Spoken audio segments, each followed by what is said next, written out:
Welcome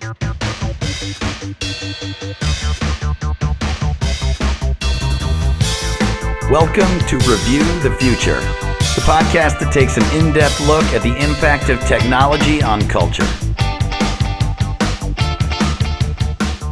I'm Ted Cupper. I'm John Perry. And today we're asking the question, what happens if we design babies?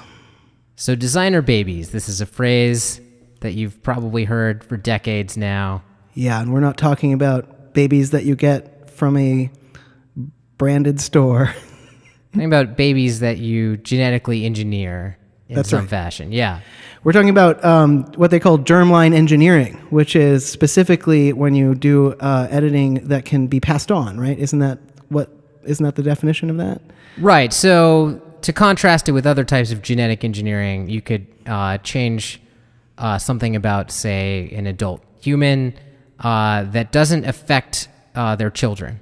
Right, so you could... Right, this is called somatic engineering, right? Because it's a body cell. So you target some body cells, like maybe they got some cancer in them or something. Sure. And you cut out the bad genes, you put in the good ones, you get out of there, the organism lives, but its progeny will be just as genetically likely to get the cancer as the father was. Right. Or mother. But that's not the type of engineering we're talking about. We're talking Not about today, no. changing the human germline so that there's new traits that will be passed on and will potentially affect our species for generations to come. It's like cleaning up the gene pool.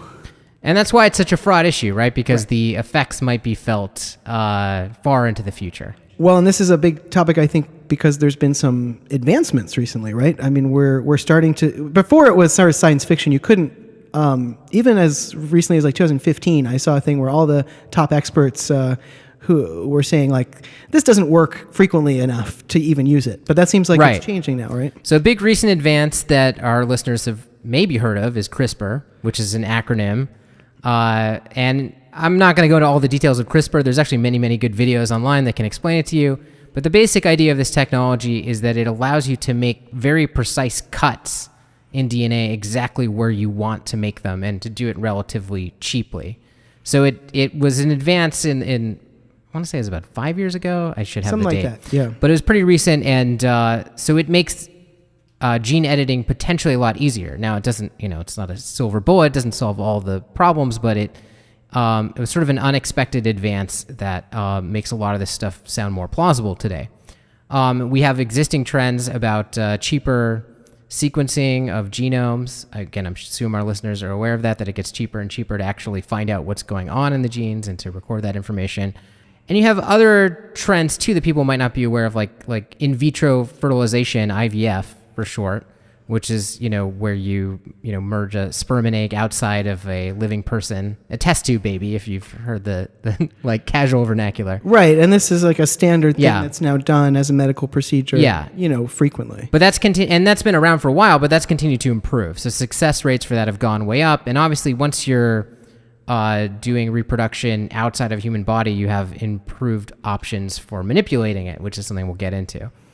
Right. It's a lot easier to get at the cell if it's like in a machine than if it's in a human being. If it's in a petri dish, yeah. Right. And in fact, people are already doing a type of germline engineering. So there's something called Person Ivf, which is where you produce a child that actually has three parents. Right, kind of. But the third person is the mitochondrial donor, right? Right. So the way that they're doing this to get around some specific diseases that are carried in mitochondrial DNA. And mitochondria are a structure inside the cell that's not the main nucleus with most of the DNA, but they do have some DNA. Right. So they're something that comes from the mother, basically. They're part of the egg. And what they're doing is they've got a donor mother. The nucleus of her egg is taken out, and it's replaced with the nucleus, which is the vast majority of the genetic content of the biological mother, and then the father's sperm is used. So you get a clean egg that doesn't have any bad mitochondria in it. The reason you do this is because there are diseases that are carried in the mitochondria that you'd be trying to get rid of. Right. So you take mitochondrial DNA, which again is a small percentage of the overall DNA, and you replace that with a third person's. Yeah. Right.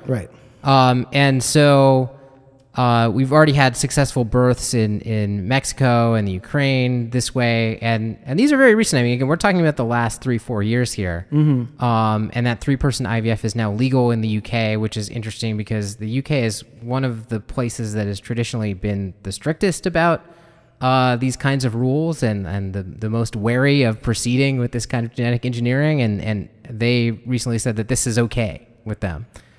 So that's what's happening already. Right. Well, you can see why that is, because mitochondria are not generally associated with a lot of the kind of determinative characteristics of your personality, the way that the nuclear DNA is.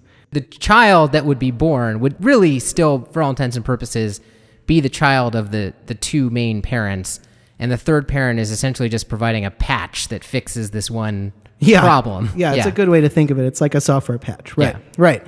So you could imagine they might be more wary if a 3-person IVF meant, 2 nucleuses being combined. Well, and someday maybe we'll have that, and that would be fascinating. Right, which is what I initially thought of when I saw 3-person IVF on this piece of paper here. But then when I looked it up, I was like, oh, okay, now I can see. Yeah, it's not as controversial. Not as crazy as you'd think. Right. I mean, it's not a way for polygamous relationships to produce an average child. Exactly. With all everyone's traits in equal amounts. Right. Maybe someday. But anyways, going back to more direct engineering, the latest big study that I was able to find online, and this is as of this podcast publication date, so whenever you listen to this, we may have advanced beyond this. But so last August, an international team of scientists based in a few different places in Oregon and California, also in Korea, used this new CRISPR technology to edit some human embryos. Now, this had previously been done in the last few years. People might have heard about this kind of research coming out of China. Right, I heard. There was some germline engineering experiments done in China with some embryos, and those experiments were pretty unsuccessful. This one went a lot better. The success rate was actually pretty high, and I should say what they were trying to do, which is that they were targeting a very specific mutation that's pretty easy to identify in the DNA that causes a type of heart disease, right? So it's the kind of thing you'd want to target and get rid of, right? Right. It's not an ambiguous quality. You just want to get it out. Yeah, exactly. And it was chosen because it's relatively easy to single out. Mm-hmm. And they had, I think, a roughly 70% success rate with the embryos that they had of removing the disease-causing gene. Right. Now that's a 70% rate of CRISPR working, basically, right? Of it successfully editing the gene. Right. And just for comparison, I saw a 2015 article that said that it was at 20%. And that would be the Chinese study, probably. Similar work. So that's a significant improvement in 2 years. Yeah. So while this is also not perfect, it's much, much better. And it also had less of a problem that the Chinese studies had, which was there was a lot of unintended edits that occurred. And in this case, they were able to minimize or eliminate those. Now, again, they chose this target because it was easy, right? So it doesn't say much about what they'd be able to do with a more complicated disease. But again, the idea that they were able to eliminate the disease is exciting, to say the least. Now, there's a funny way that the study didn't go exactly as they planned, though, right? Okay. So CRISPR, all that CRISPR does is it makes a cut, right? So they set up the CRISPR to cut out the gene that they wanted to get rid of. Right. Right. And then what you usually do, and this is something that geneticists already know how to do, is, to supply a new bit of DNA that they were hoping that the cell would adopt and basically use to plug the gap that was created when CRISPR cut it. Right. So you make a patch and you sort of send it in there and you hope it finds its... Right. And I don't, there's ways to make sure that happens, but generally speaking, DNA tries to repair itself and it looks for a matching piece. And so it's, the cell's already sort of set up to do that. So if you give it the right kind of coaxing, it'll happen. Mm-hmm. So they had this DNA template that they wanted it to take up instead. Yeah. Right. Of the bad gene that they were getting rid of. But what ended up happening, and I guess I should say that the disease in this case was carried by the father's chromosomes. Okay. Right. In this experiment. And the mother's chromosomes were healthy. So they cut the bad gene out of the father's chromosomes, and or chromosome, and then the cell completely ignored the template gene they supplied and instead grabbed a healthy one from the mother. Right? And used that to plug the gap instead, which was not what they were expecting. In fact, they were completely surprised by that, apparently. That's interesting, and it suggests that maybe you don't even need the template in that. Well, it's somewhat limiting, though, if you can't plug the gap with what you want to plug. Because what if the disease is carried on both sides? Well, wouldn't you just cut it from both sides then, and it wouldn't have anything? Maybe. I mean, again, it was just a case where it didn't work as intended. Right. And we still have a lot to learn. Yeah. But it resulted in what you wanted, which is a healthy cell ultimately.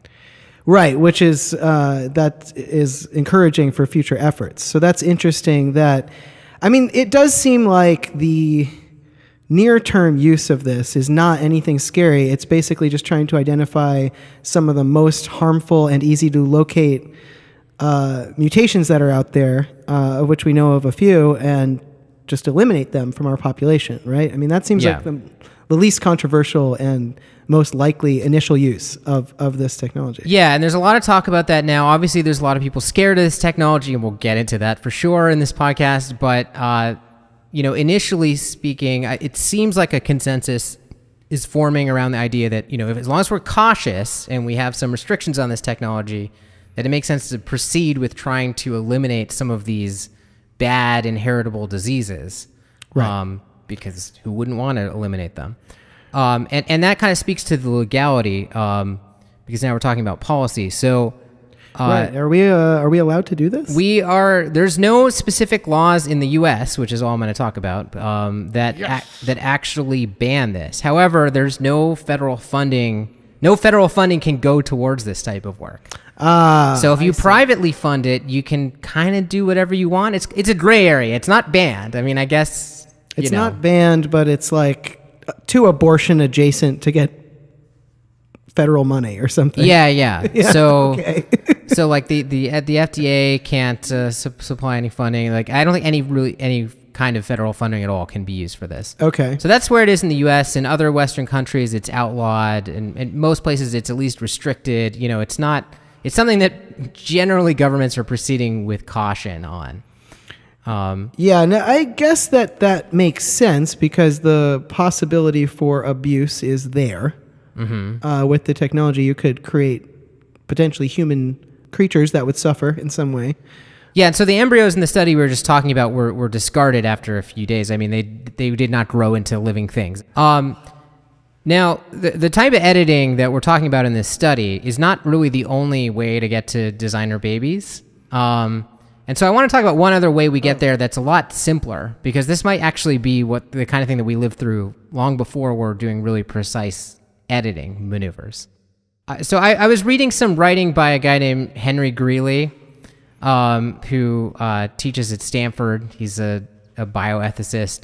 He wrote a book called The End of Sex and the Reproductive Revolution, or some titles roughly like that. Okay. And I thought what he had to say was interesting. Again, I don't know how widely this is agreed with, but it made sense to me. He was talking about something called easy PGD as being the first path to designer babies. Right, and what's PGD? So PGD stands for pre-implantation genetic diagnosis. Pre-implantation genetic diagnosis. Yeah, so that sounds like you're screening the eggs before you implant them to grow into babies? So earlier we mentioned IVF, because this requires, step one is in vitro fertilization, right? So usually you would be talking about a couple that's having fertility problems. They're not able to get a child the normal way, so they opt for IVF, right? The woman donates some eggs, the man donates some sperm, and they produce some embryos in a lab, and that's before they implant any of those embryos back in the mother.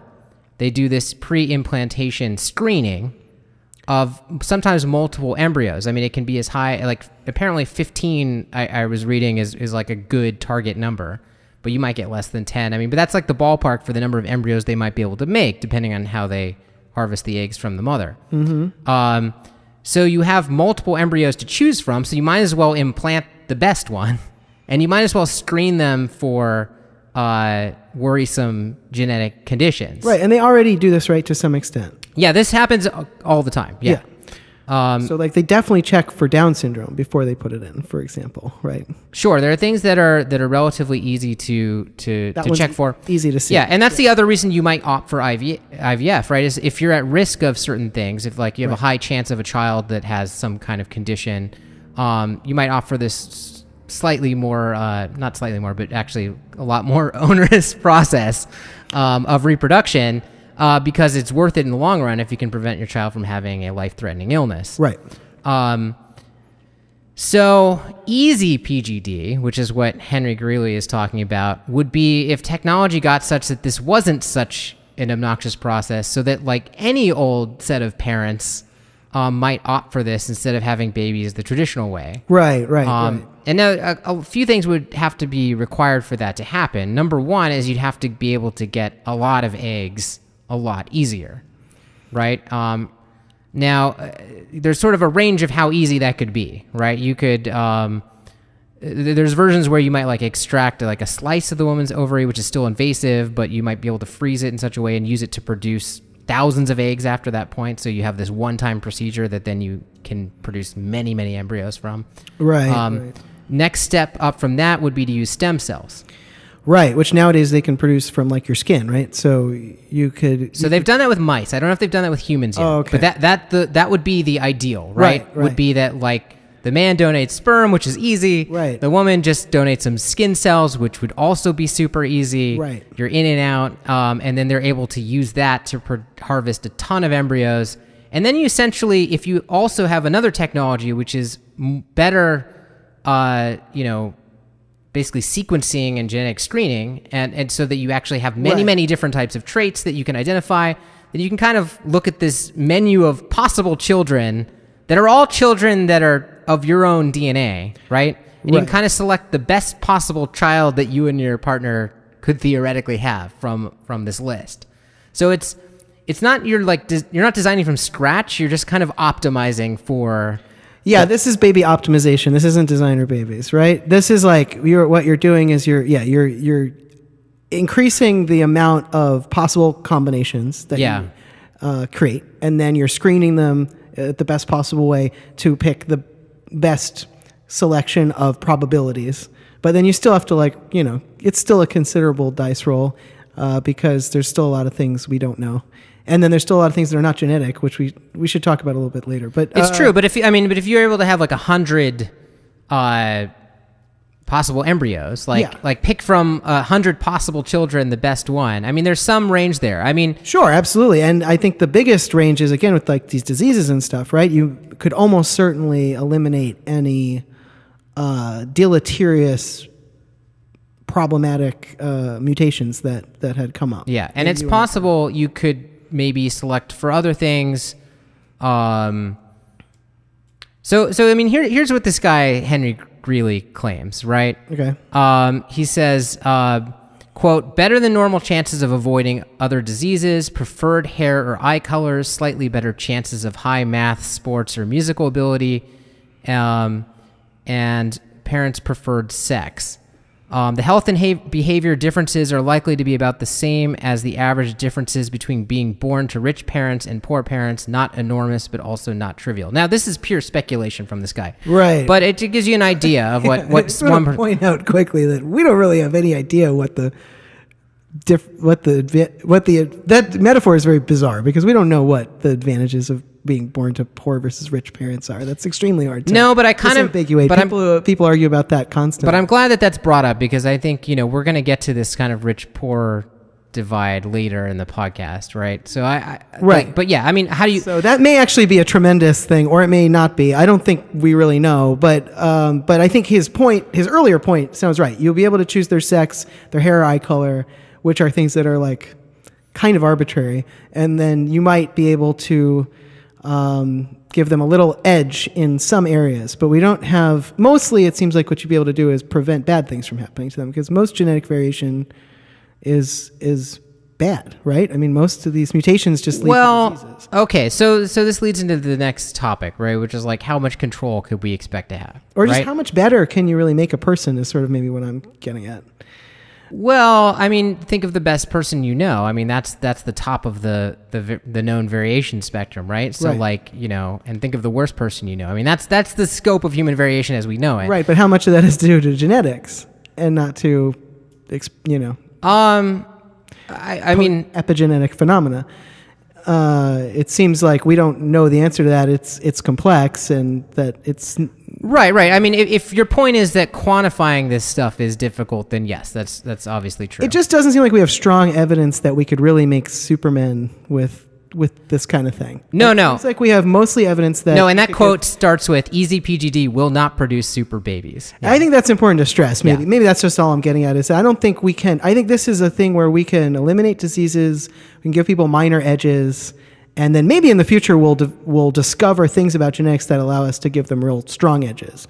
But I don't know. It seems like at the current moment, it's a relatively minor and relatively uncontroversial. But I honestly think that you these can give small changes actually potentially make a big difference. Like, that's the thing, is I don't think it's so insignificant. I mean, I agree that they're small, but I think those small changes might mean a fair amount. And as far as like the amount of control, again, like, there are huge skeptics on this front. And let's go back to the larger idea of actually trying to modify genes. Because the other thing that, if you had this easy PGD, I mean, that doesn't mean that you only have to use selection. If you also have some CRISPR technology in the wings, and you make it easy for people to do IVF, then you also make it easier to do CRISPR and to do a mix of both selecting the best embryo you want, and also, once you've selected that embryo, making a few modifications. Sure. Right? So what are the kinds of modifications you could make? And again, I think they're going to be not things that turn you into Superman, but there might be some sort of low-hanging fruit. And the thing is that's not going to be determined by us. That's going to be determined by nature, right? So It's not like things that we might dream up that we want to do, which, again, it's fun to think about those things. And eventually we might be able to be like, I want to make my child exactly 6'3" tall or something. And maybe someday in far, far future you can do that. But that would be the kind of thing that wouldn't be possible. Height, for example, is like something that's multiply determined and super complex, apparently, and not an easy thing to target. But there will be some things that are easy to target. Now, some of them are these genetic diseases that are like single point mutations, right? Right. But there's likely to be some other beneficial things that just by virtue of random evolution have made themselves relatively easy to edit. So what's going to be on the menu is not going to be up to us. It's going to be up to nature. Like the accidents of nature. Right. So I saw, now there's a guy named George Church, who's a geneticist at Harvard. So he put together a list of 10 rare protective gene variants that might have a reasonable sized impact if you were to modify them. Okay. And this is just one person geneticist's opinion, but I thought this was sort of interesting and maybe instructive of the kinds of things we might expect. So he's identified some gene variants, one that's associated with extra strong bones, one that's associated with lean muscles, insensitivity to pain. Now that one could be dangerous for obvious reasons. But the scope of variation there is people are. Is he saying that I'm sorry, maybe I don't understand. Or is he saying that these are things that we should edit so that we could change how humans are? Or he's just saying these are places where the current variation could be taken advantage of? No, these are gene variants that we have identified in individuals that are rare. Not everybody has them, but the rare individuals who have them tend to have these other traits. Got it. So if you have this particular gene, then your sensitivity to pain is less than other people's, right? Yes. Or at least that's the current evidence. Got it. Again, this stuff is complicated. Right, I don't have the like underlying studies, but my point is more like there's a list of things here, and there's going to be some number of interventions. I'm guessing that will be easy to make. It might not be the ones that parents would want to make, right, or the ones that you'd put on your dream list, but there might be some options there. Right. Another one is low odor production, virus resistance, low coronary disease. That sounds good. Low Alzheimer's, low cancer, low type 2 diabetes. Again, these are things that people have studied. Again, a lot of them are disease related. Right. You want to find like are certain people don't seem to get these illnesses, and that's how you end up identifying some of these gene variants that seem associated with like a low likelihood or low probability of having these things. So, I mean, and you're always going to be dealing with probabilities, right? You're always going to be, if I make this change to my child's embryo, I'm boosting my odds of not getting cancer, maybe by 2% or something. Right. Some of them might be very small. Some of them might be very large. Again, I don't think, there's nothing that says that there can't be a few silver bullet genes in there. I just think it's going to be random which ones those are. Right. I think most of the silver bullets are the kind of silver bullet where you're undoing a terrible error. I'm not sure about that. And I'm not sure. I think the reason that people are talking more about diseases currently is because that's the less ethically fraught thing to do. That's the more culturally accepted thing. Well, that's certainly the case. Is to target, gene variants that are dangerous, because it's pretty easy to get on board with. Like, we don't want this child to be born with a terrible blood disease. Let's get rid of it. Right. Whereas like optimizing the child's muscle mass or something seems a little more sketchy to a lot of people. Giving a person lean muscles mostly just makes them healthier or strong bones. So I feel like that doesn't feel ethically fraught to me either. Like increasing someone's muscles or bones. I wasn't saying that. I was saying that we might as well get into it, but there are people that have problems with enhancement versus healing. Well, at this point, we're not talking about enhancement really at all, though, because we're only talking about gene variants that have been identified in the human population. So by definition, those can't be enhancement. I'm not talking about enhancement at a species level. I'm talking about enhancement at an individual level. In other words, if you have an individual that wouldn't have had the best gene for something and you give them the best gene, you've enhanced them. I see. Well, then I would disagree with those people, because I feel like that's just, it seems like it doesn't seem like that ethically holds. Like, we enhance ourselves all the time. Right. I feel like we've already crossed that river in a big way. Sure. Well, and I don't think it's going to be any surprise that probably both you and I, heading into this, discussion, we're going to be probably more receptive to the idea of modifying people to benefit them. I mean, we've done past episodes on transhumanism. We've been pretty sympathetic to that point of view. Right.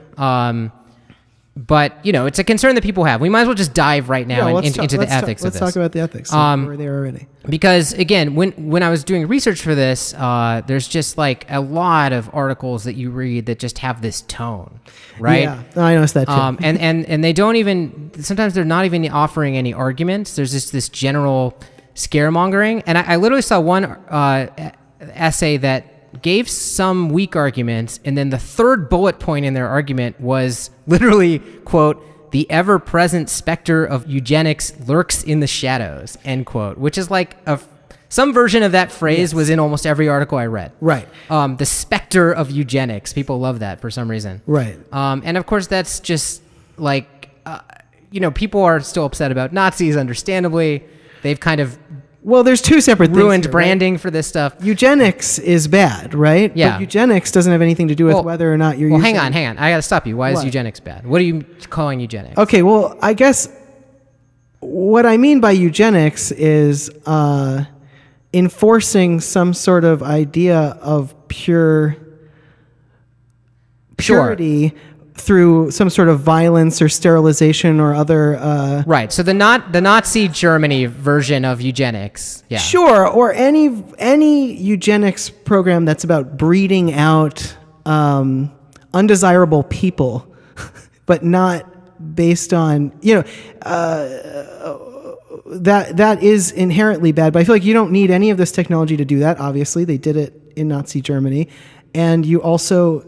the technology just seems totally separate from whether you have a culture hang on.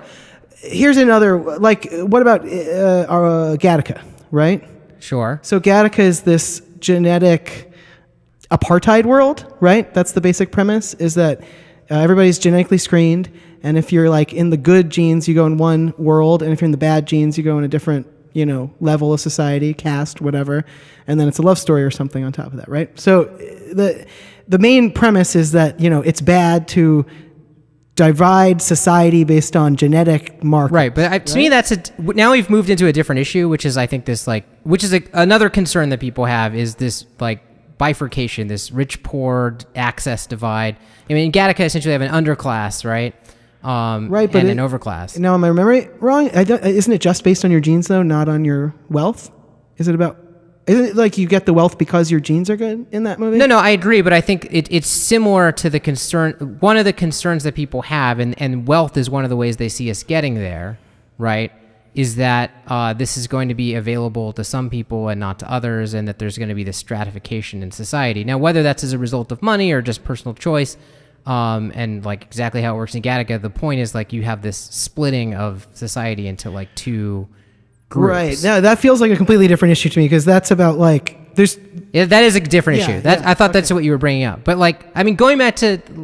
No, I wasn't bringing that up. I was just saying that like the basic. Saying that eugenics lurks in the shadows of this technology is weird to me because eugenics already happened without this technology. We didn't need it to do this, to do. Should we define eugenics, though? Well, how do you want to define it? So I just looked it up here. So it says the science of improving a human population by controlled breeding, or in this case, engineering, to increase the occurrence of desirable heritable characteristics. Well, okay. I mean, I would be against that as defined. Why is that? Because I find desirable heritable characteristics to be too vague, and because controlled breeding, as an umbrella term, contains too many things that I would oppose. But not every type of breeding that has changes to it is necessarily something I would oppose. So, for example, do the parents have consent? That's an incontrovertible issue, right?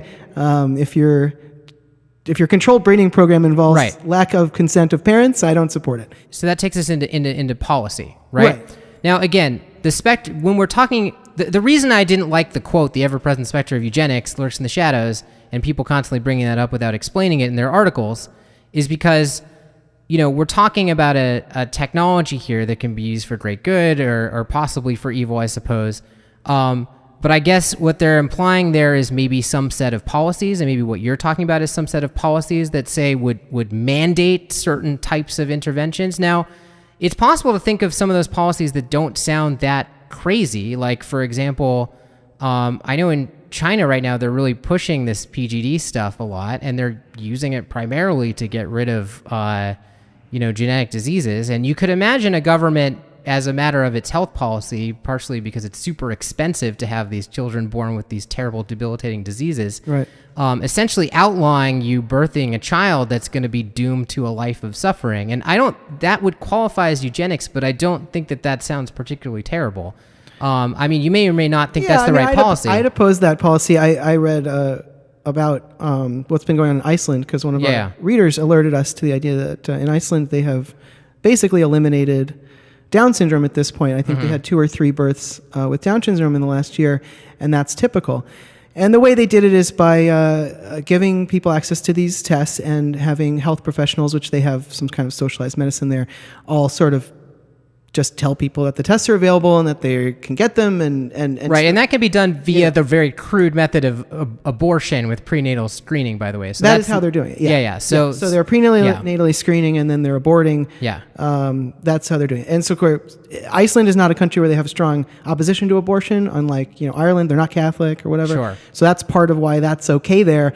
And whether or not the tone of the piece that I read was like, this is terrible, but it seemed to be because it represented so many abortions. So if you're not ever having these pregnancies in the first place, that is definitely a different ethical issue. Right. But I think what they're doing in Iceland passes the ethical test because it's not coercive, and it's having they're nudging people, and their people are giving you, but nobody is being mandated to do anything. So what you're talking about is prenatal autonomy, right? This is an ethical principle you could bring to this debate, right? Which is that parents should have prenatal autonomy. They should have the right to decide what their birth is like, right? What their child is like. Well, whether or not and how to create a child. So that's basically. It sounds like you endorse that principle. Yeah, I endorse that principle. Okay.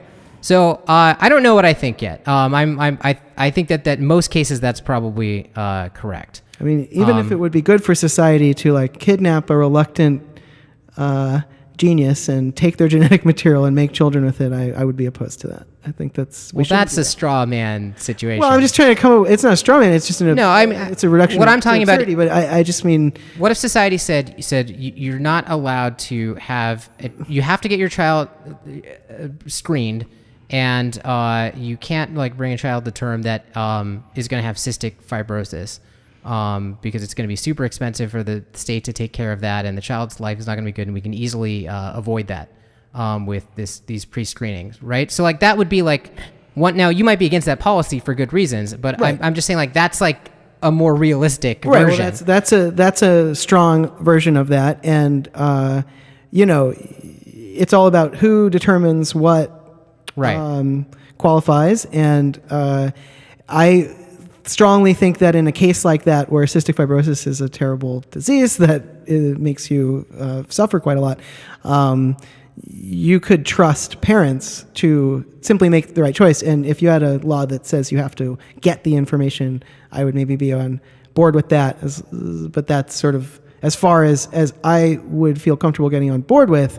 Sure. I get that there are plenty of ways to use eugenics for good, but I think eugenics as a policy is a dangerous policy. But I don't think that we need to have a program of controlled breeding to use this technology. Like, to me, this isn't eugenics if it's not mandated. If people can't have choices, then I don't have any problem with it. If you define eugenics as including coercion, then sure, I'm on board with that. I'm finding that phrase controlled breeding to imply coercion, basically. Yeah. So I might be more willing to bend than you on some of these like really harsh diseases that are really awful to be born with and might be super expensive for the state. But in general, I agree with you. I think this should be in the hands of parents. Now, there's a more extreme view that's out there. So there's someone named Julian Savulescu, and he has created this principle that he believes is correct of procreative beneficence. It's kind of a hard word to say. Not a good buzzword, but procreative beneficence. Yeah, that's tough. Yeah. And basically he was saying or arguing that it would be a moral imperative to give your child the best possible life that you think that you can give them. Which would extend, he would argue that, in other many ways, like we're already sort of like assuming that that's a moral imperative of parents, and this would just extend it to this. So in other words, he would say that like if you know that your child's going to be like born with Down syndrome, and you could edit that out, say that you would be obligated to do so. It's a very extreme Yeah, I mean, I get position. I get the root position there, which is like I think it's a goal of most parents to and a righteous goal to give your kid the best possible life you can, but that strikes me as just too high a bar and too indeterminable a bar. I mean, even in the example of say Down syndrome, right? It's I think highly questionable.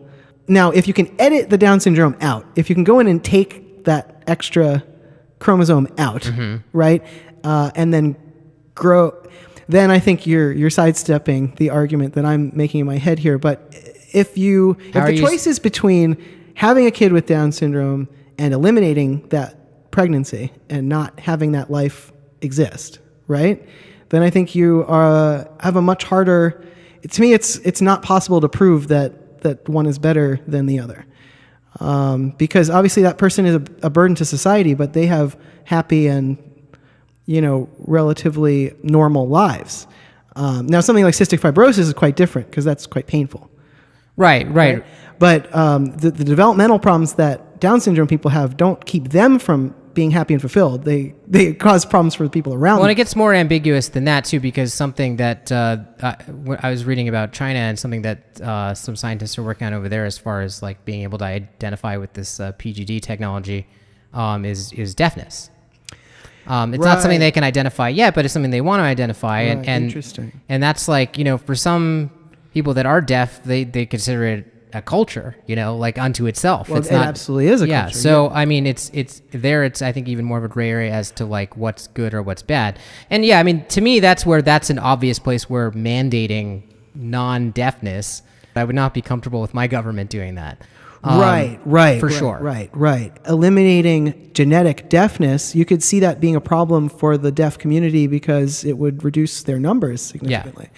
Now that's really interesting. Now we've gone into policy here, and I didn't intend to jump so much into policy, but yeah. So obviously it's hard to disentangle these things, right? Because there is no one policy to refer to. Right. So, oh well. No, and policy is super important, but I think there's also grounds for just discussing what sort of moral stances you might take and choose fully of your own volition as a parent, right? So as a parent, you might buy this, procreative beneficence idea as your own personal moral code that you feel obligated to give your child all the advantages, genetically speaking, that you're able to do using today's technology. Right. And that might still be fully like a choice you're making and not something mandated by the government. Right.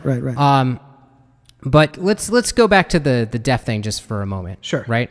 Because since we already brought that up, I think a moral argument you could make, again, not talking about policy here, right, is that curing deafness is wrong because it, essentially eliminates that population, which might create problems for the existing population.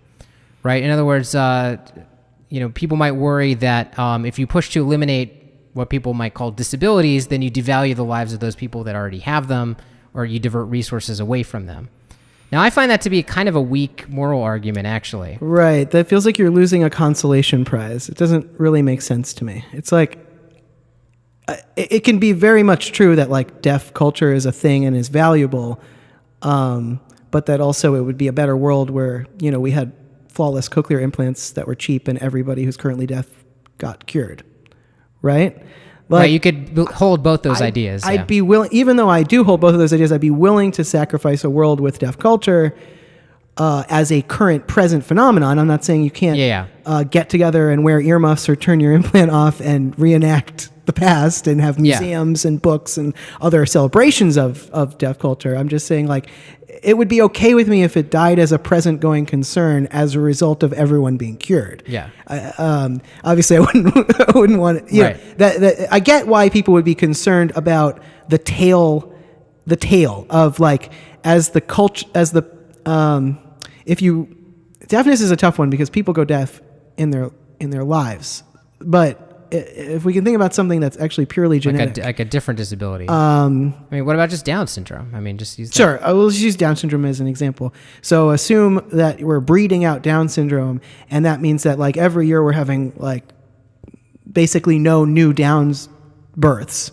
So there's now a dwindling population of Downs people who need care of various kinds. And they might get less resources or attention because because now there's fewer people fighting on their behalf, fewer family members of Down syndrome people fighting on their behalf, etc. They're less of a constituency, and in a democracy they might see less money, less government attention, etc. So that's worrisome, but it's like the kind of worrisome that solves itself in a short amount of time. Hopefully the society just like does the right thing and kicks in for that last generation of people who have an unfortunate problem, but then the problem goes away. That's what you would hope. It seems easily outweighed by the benefits of getting rid of Down syndrome in future children, which in most cases is probably a plus, I would imagine. Well, it's like, again, that's one of the trickiest ones because really what that means is that they're more self-sufficient. But yeah, I think ultimately a world where that's not a problem is the better world, as much as it's like that doesn't, without taking any value away from the life of any person who has that thing, I think that's still true. Well, and we should maybe might as well talk about better now and what that means, right? Because obviously, better is a subjective term, right? Like, what is the perfect human being? This is sort of an impossible thing to define. Right. I think you can just appeal to the fact that an individual parent in an individual situation has their idea of what would be better for their child. In general, the population has an idea culturally of what would be better. And that has to count for something, even if you can't, maybe codify that in a really strict way.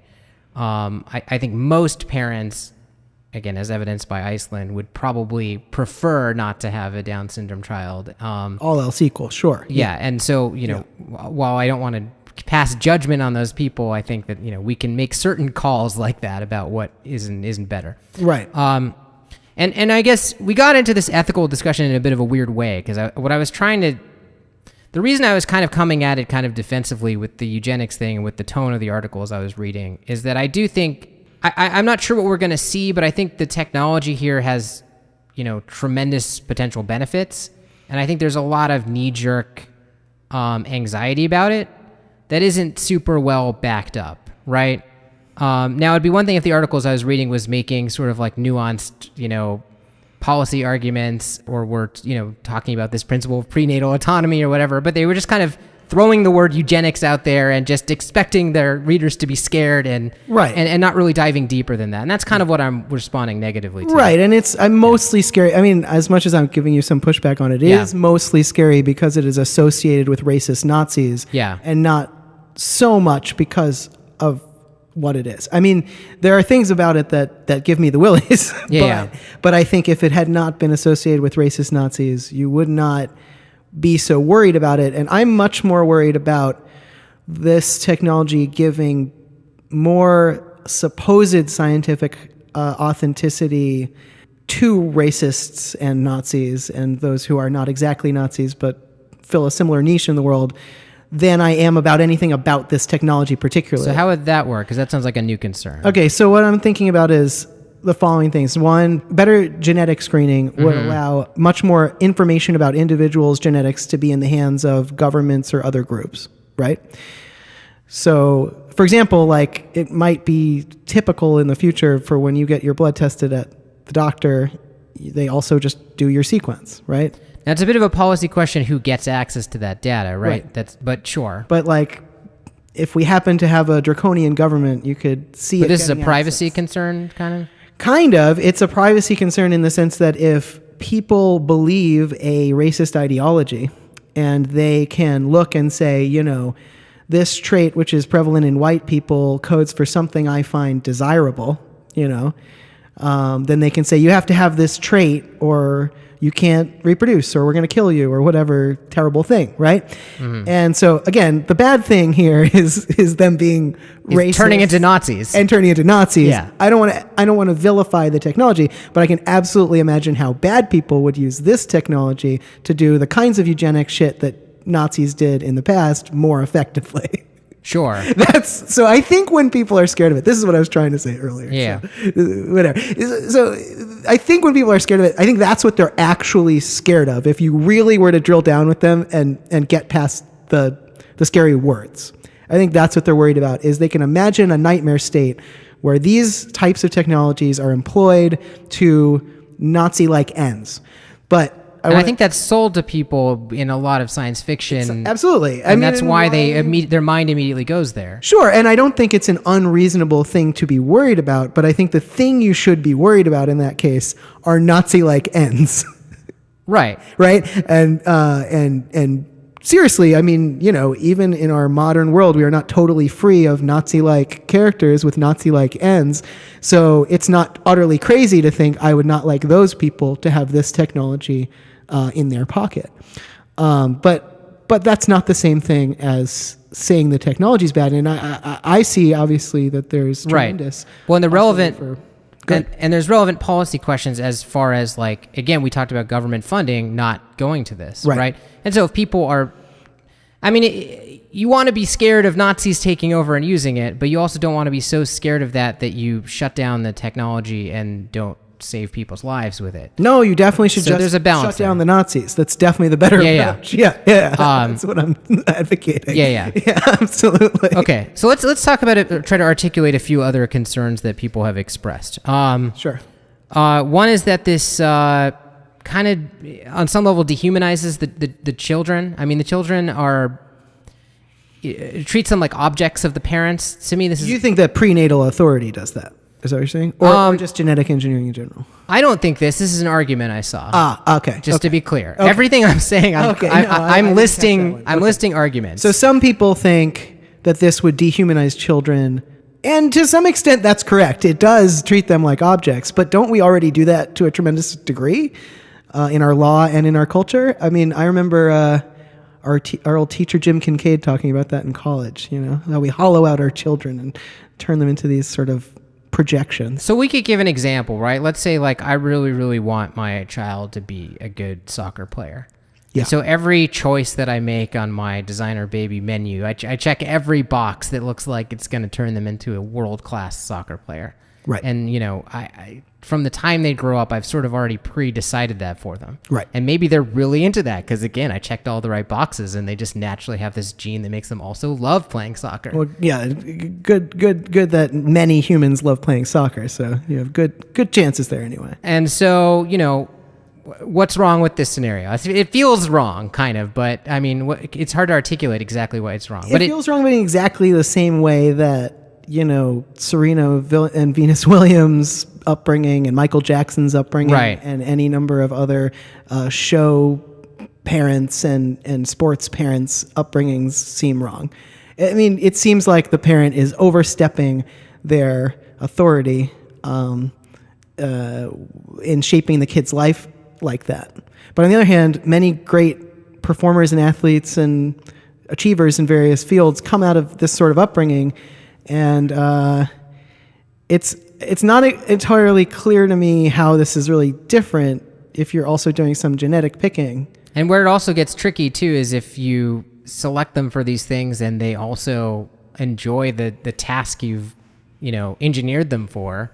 It's hard to argue that there's a harm done, right, when the living entity in the world is totally happy playing soccer. Right. I mean, if your child, at a certain point, if your child is happy, you could say no harm done. Well, it's a little bit like that conversation we had with Robin Hansen about the M's, right? Right. It's like it depends how good you do the engineering, because if you can really pick it and you can make them such that either they're so obedient or so naturally suited for what you've chosen for them that they genuinely enjoy it, then it's like, well, what's exactly the harm? Right. Like, okay, maybe it sounds creepy to us in the way that many new things do, but I'm not actually seeing the problem if there's no suffering on either side. Right. Now, on the other hand, if you can effectively make the kid strong and you can effectively make the kid practice all day, but you can't effectively make the kid like soccer, then you're maybe putting, then you're in the same position that I think some of these sort of overbearing parents are now, where you're overstepping. You have natural authority over the kid, but you're overstepping it. You're doing too much. And, I mean, that creeps me out, but it doesn't really creep me out more than just the current world. So that's one concern. Let's talk about concern. I mean, this is an obvious one, but we should talk about it, which is just safety, right? I mean, a lot of the first thing that you hear when people are scared about this or articles are questioning it is, but it's risky, like what about unintended consequences and the child grows up and there's problems. And I would say, yes, that's obviously a factor, but it's no different than any medical treatment. I mean, the same exact rules apply in the sense that, like, you want to make sure the benefits outweigh risks before you have an intervention. Any therapy that you do on healthy people is going to require probably a lot more testing than something you're doing for someone who's desperately ill. Right, or just corrective in nature, right? I mean, if all we're doing is pulling out the bad gene, we don't have to do as much testing. Well, what I mean is you'd be more willing to take risks with in a situation where their best alternative is suffering of some kind. Right. Right? Right. But yeah, I mean, with any medical procedure, obviously you want to make sure this stuff works, and it should be regulated like any other, area of medicine, to make sure that, we're getting benefits that are worth the risk. Right. Now, the only add-on that I would put there is that there's an additional potential delay. Yes. In multiple generations. Mm-hmm. So because we're talking about germline and not in vivo somatic changes, which those don't seem to have any of these sort of ethical issues. Yes.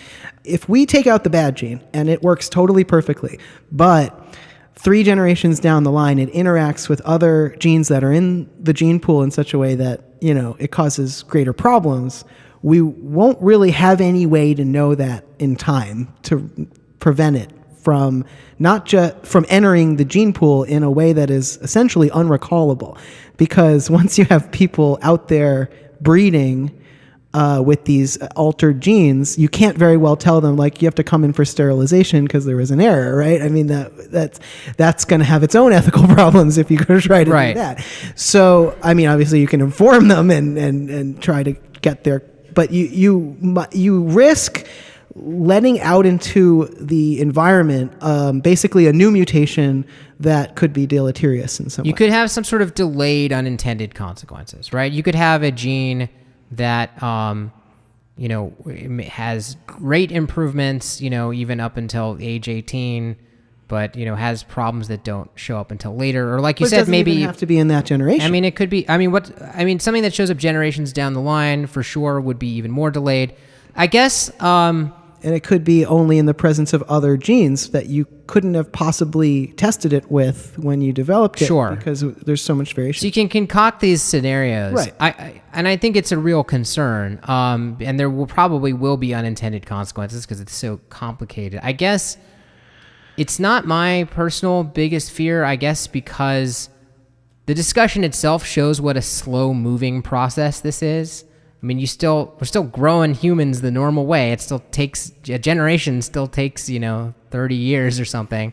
So I mean, there actually is a lot of time to observe what's happening and potentially advance our technological knowledge and pivot. And while I don't think you should recall people for sterilization the way you would recall a broken car, right. You could inform them, hey, by the way, right.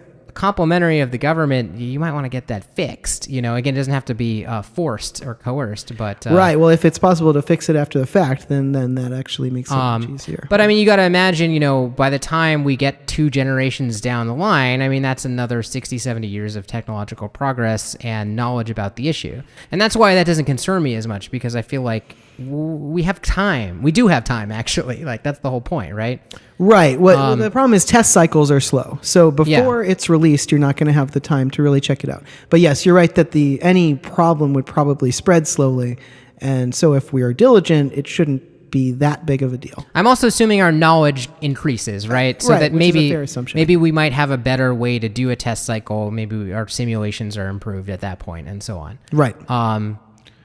That's not a guarantee, though. So, I mean, again, it's a worthwhile concern. Yeah. Another very slow-moving concern is one that Tyler Cowen wrote about recently. I saw his article, yeah. Yeah. And I've seen it elsewhere, too. It's not original to him, although he had some interesting points in his article.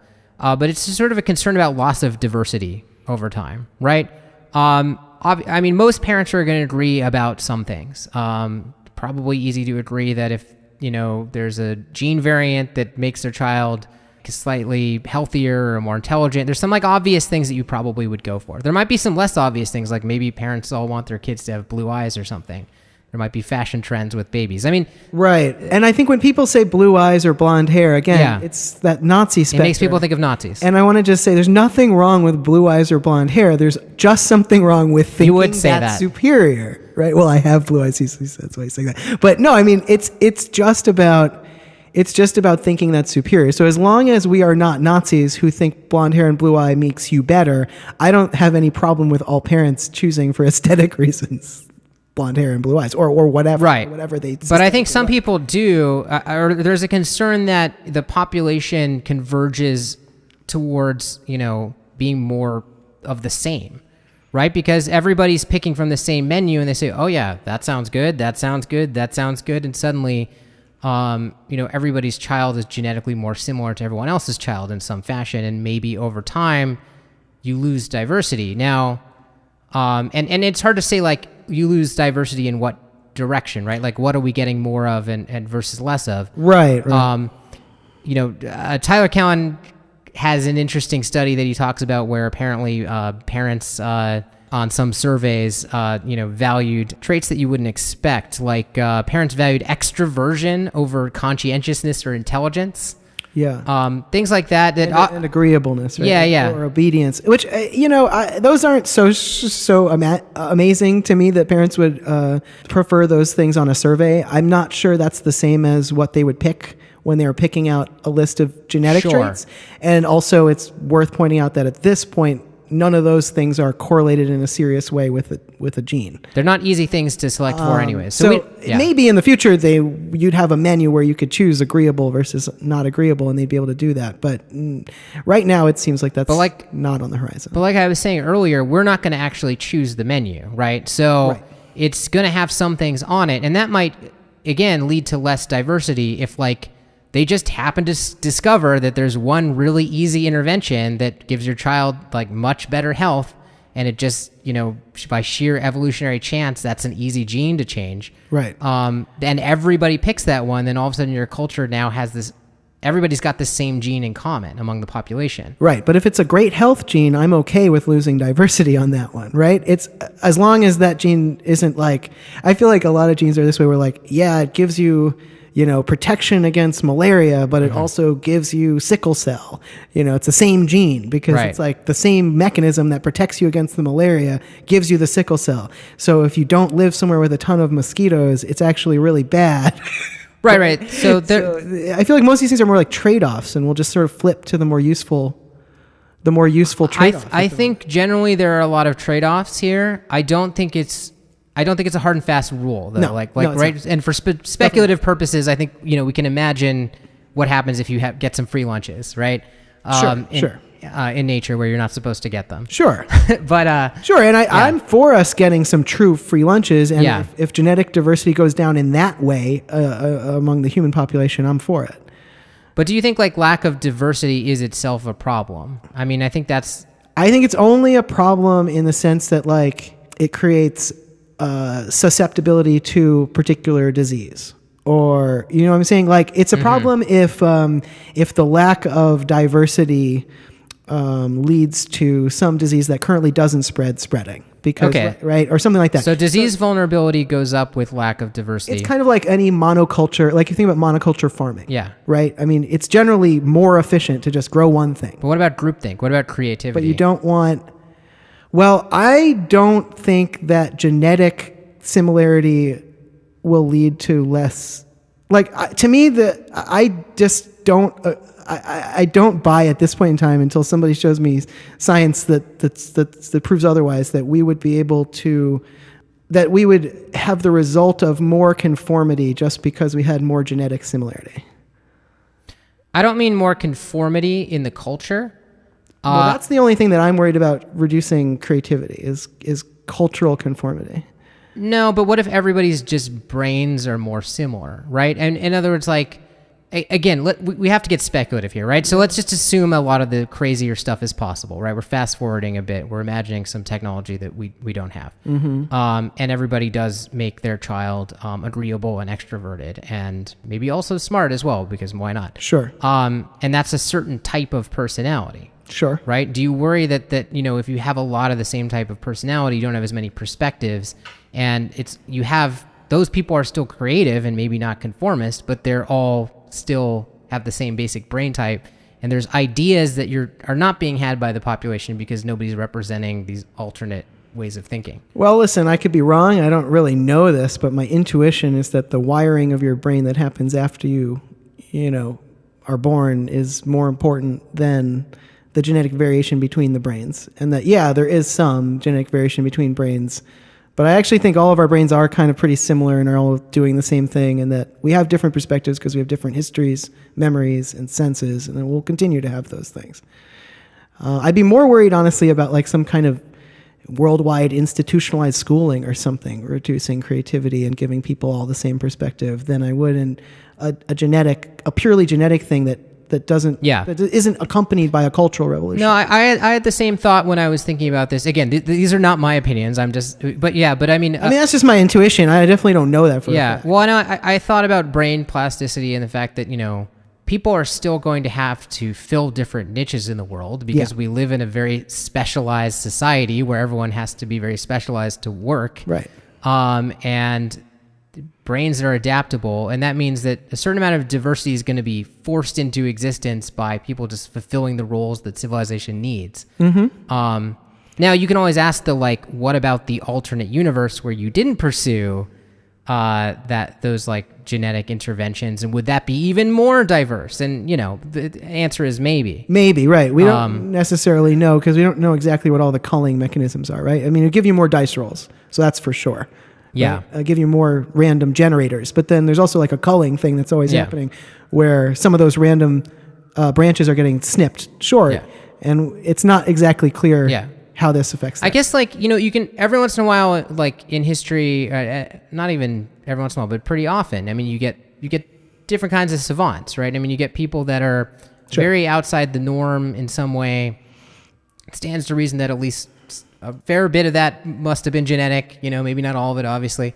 And those people are not necessarily the kinds of people that a parent would have chosen to have. Right? I mean, maybe they create great works of art, but they're incredibly miserable, right? I mean, this is a common, myth of an artist, but I mean, there are actually people that you could point to that fit that mold. But also there's a lot of different kinds of parents in the world. Yeah. And I feel like it doesn't necessarily take a lot of them to be like, no, give me a curmudgeonly one. Yeah.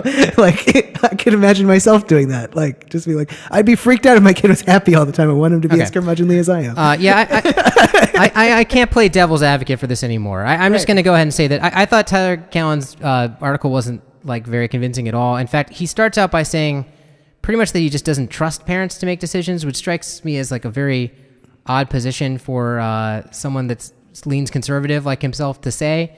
Or it just seems sort of elitist. I mean, like basically, I think that if we can't trust parents to have their children's best interest at heart, I don't know who else we're going to trust. That seems like the people closest to the issue, with the like on the ground with like. Well, that's like the crux of the issue of like child protective service, right? Like I feel like that's how our whole society works, is we expect parents to have children's best interest at heart. Right, and that breaks down, it's terrible for the kid. No, and there are cases, obviously, Child Protective Services proves that there are cases where society may decide to intervene. Right. But, I mean, the first basic assumption is that parents know better than anybody else what's best, and that you can safely leave that to them because their incentives are pretty closely aligned with the child. I mean, other than asking the child themselves, which you can't. I mean, who else has, a more obvious alignment? Yeah, well, they have alignment and they have cultural history behind them, and there's a lot going for that relationship. And I just want to say that, like, there's so many different cultures and languages and perspectives in the world that even if every designer baby exactly replicated its parents, we'd still have so much diversity. I feel like, I don't know, to me, what they do here in the U.S. would not be the same as what they do in China, for example. I mean, again, already, like, the way this discussion happens in China is so utterly different. I mean, to them, like again, eugenics is not a scary word. No, it's a national policy. At all. I mean, like, and the way they look at, I mean, things like just getting rid of Down syndrome, they're like, why wouldn't you? I mean, it's like, it's not even a consideration. Well, right. Well, they have 1 billion people to pull out of poverty, so they're looking at this in a really different way. But like, I mean, I bring that up not to like, say that one way is right or not, but just to say like different countries are going to have different perspectives. And so unless it's another good example of a different perspective. Unless it's a one world government, right. Or a one world culture, it'd have to be, honestly, which is pretty much, it seems at this point seems impossible, because even if we somehow got one government, it'd be federalized the way the U.S. is, and we have many cultures right here in the United States. So I think, obviously, to me, that Cowan article, while amusing to read, as he always is, did not, I agree with you, it did not make sense. I didn't think. I thought it was like general, like small c conservatism, just like, whoa, this is a change. I don't think we should do this, was maybe the only part of it that made any sense to me. And I can kind of actually have a certain amount of sympathy with, just because, whoa, this is a big, powerful technology. And that's it. That's the end of that argument. I mean, probably we'll still end up using it, and that's probably fine. But I could see somebody just being like, I'm uncomfortable using this big, powerful technology that hasn't been used before. That seems like, to me, that was the only part of that made any sense. So I don't think we've missed any. I'm sure we've missed some aspects of the ethical argument. That's all I can think of right now. Is there anything else that we want to talk about? Maybe let's get really speculative at this point, right? Yeah, I think that's the thing to do. Yeah. One speculative thing that popped into my mind that I thought was interesting.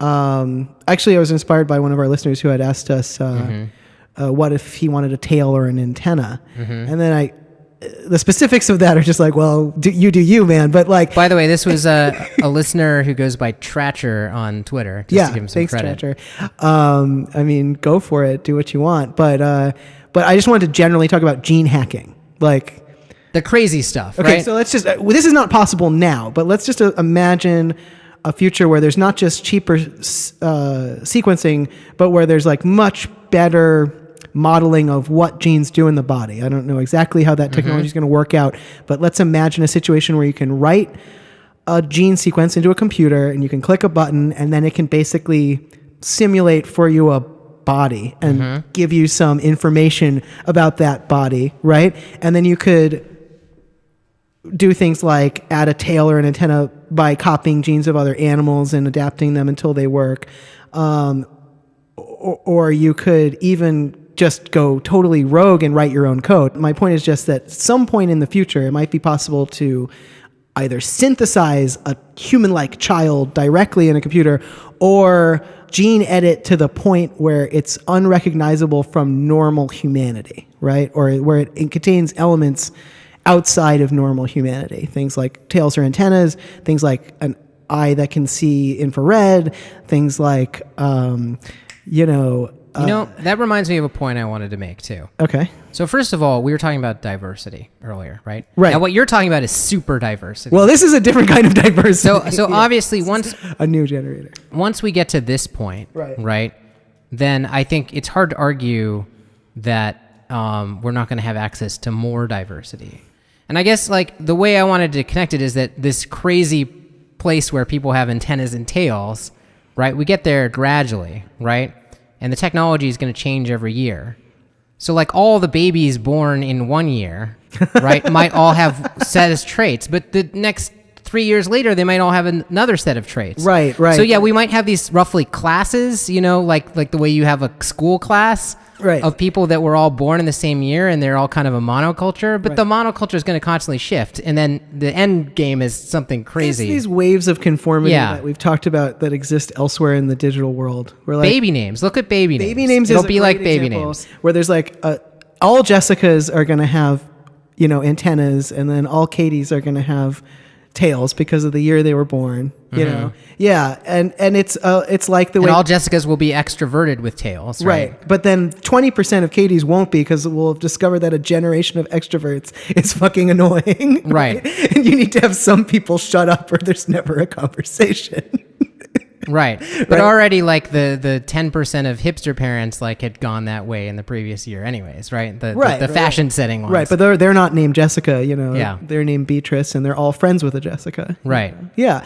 No, I mean, that's how this works. But yeah, because this happens slowly over time, I think there will be a lot of diversity. And even long before we have tails and antennas, which is still fun to joke about. Right. Well, and that's a different kind of diversity. Yeah. Like that's the diversity comes in waves. So any individual cohort might be awfully conformist. But right.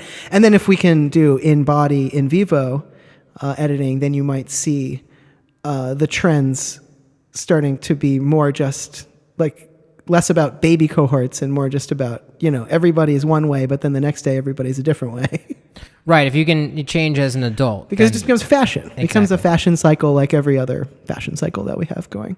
Now, there's one more, before we end the podcast, there's one more thing that I realized we overlooked. Okay. Which is, briefly going back to the ethics, we teased this, but we didn't talk about the rich-poor divide. Just because this came up over and over again in the stuff I was reading. Well, and this is this exactly an ethical thing? Well, this is interesting. I mean, I think just the question is, how much do we worry about unequal access to this technology? Yeah, and I think that this is a big issue, but I also think it's just kind of the same conversation we're already having now about healthcare and medical access, which is that it's unequal, and we don't necessarily want it to be. Right. And so it's also determined by things like cost, right? When it pertains to this particular technology, how expensive is it to give your baby advantages? Right. Did we talk about this when we talked about longevity stuff? It's like, I think part of the reason that the fight that our culture is having now over medicine and access to healthcare is so important is because right now, healthcare is expensive and it doesn't do a lot, but in the future, it might do a lot more. This is one example of the lot more it might do. And the more it does, the more worrisome the inequality is. Right now, the fact that rich people get a little bit better healthcare doesn't bother me that much because nobody gets very good healthcare. We all die pretty much the same rate that we did when we didn't have healthcare. I mean, it's not great. It's not terrific. But if it gets to the point where the genetic engineering is so good that you can really give your kid huge advantages over other kids, and it's so expensive or so restricted that only rich people have access to it. If it takes a generation to get cheap enough for the broad population, right, then you have a weird scenario. Then you have a big problem where, again, depending on your society and how it handles redistribution and how it handles generational wealth, because that's a whole big other can of worms. But assuming that we're talking about our society where we have basically no estate tax, and if your parents are rich, you're rich, then you could potentially create a runaway scenario where like the very top of society gets so much more rich and capable than the rest of society that it can run the table, right? It's possible. I don't know that it's the most likely scenario. I'm not even saying, I don't even think it's likely. I think it's within the realm of possibility, though. Well, hang on. So let me introduce an evil thought. Maybe we can end the podcast on this. Okay. Because we don't usually indulge in like dystopian, cruel scenarios. Yeah, well, but I'm feeling more dystopian these days. But this so did, let's try it. yeah, well, things have changed. But this did occur to me as I was thinking about this issue, because I had the same thought that you had. Yeah. Which is like their incentives, a combination of expensive treatments, right? And rich people just normally being incentivized to give their children the best advantages, right? Could lead to this split in the population. But really key to that is the idea that the technology is expensive and remains expensive for a while before it trickles down. What if it could trickle down, but the rich people actually don't allow it to? And the reason you might be incentivized to do that is if you're giving your child advantages, they're not advantages if everybody has them, right? There is on some level, you could have a selfish incentive to make sure that your children get some kind of technology, especially in this area, that other children don't. Could you see that happening? Could you see actually putting in place regulation that makes it difficult for certain sections of the population to get these treatments? Absolutely, and I could see them selling that regulation to the affected population on moral grounds, on these ethical grounds that we've been discussing. Basically prohibiting it, but then carving out a loophole for themselves in a way that's either obvious or not. And that sounds to me that sounds way more likely than Nazis, right? Is like, I don't know. These days Nazis seem pretty likely too, but yeah, I mean, it could happen. It could happen. Yeah. Yeah, that sounds. I mean, that seems awful. like what we're primed for, because people seem willing to believe that it is dangerous and needs to be controlled.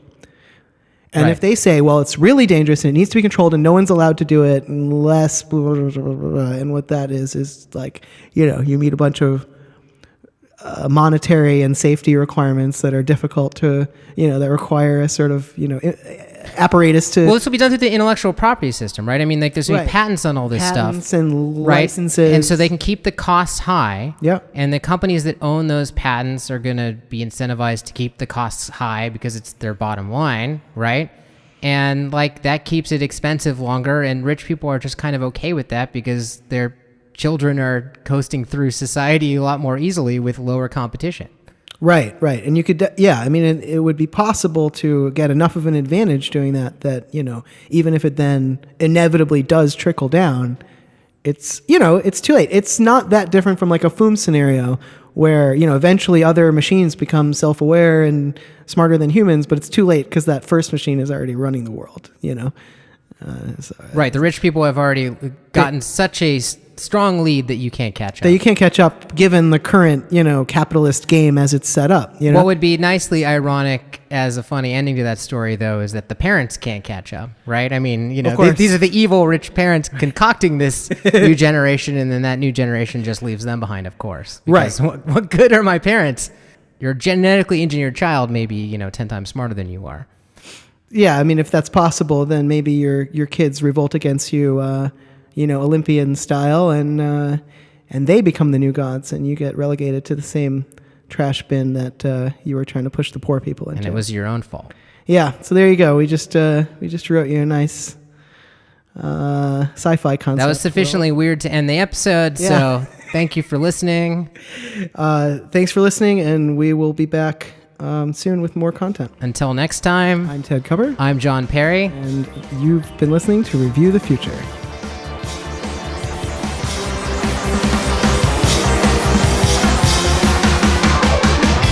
To subscribe or leave a comment on this episode, please visit reviewthefuture.com. You can also send emails to feedback@reviewthefuture.com. Thanks for listening.